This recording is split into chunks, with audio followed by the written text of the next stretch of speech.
যুক্তরাষ্ট্রের national prayer ব্রেকফাস্টে বিএনপির ভারপ্রাপ্ত চেয়ারম্যান তারেক রহমান, মহাসচিব মির্জা ফখরুল ইসলাম আলমগীর এবং স্থায়ী কমিটির সদস্য আমির খসরু মাহমুদ চৌধুরীকে আমন্ত্রণ জানানো হয়েছে।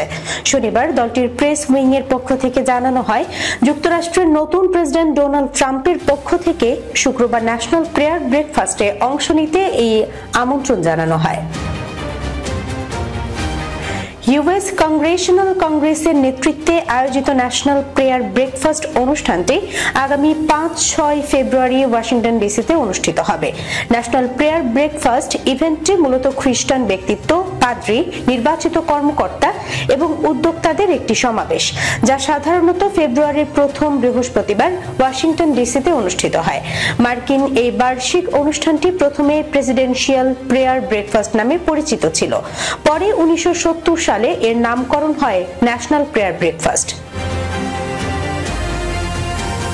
এই বার্ষিক ইভেন্টে প্রার্থনা, রাজনীতি এবং ব্যবসা সহ সমসাময়িক গুরুত্বপূর্ণ বিষয় উঠে আসে, তাই এতে যোগদান মার্কিন প্রেসিডেন্টের জন্য একটি প্রধান বিষয় হয়ে উঠেছে।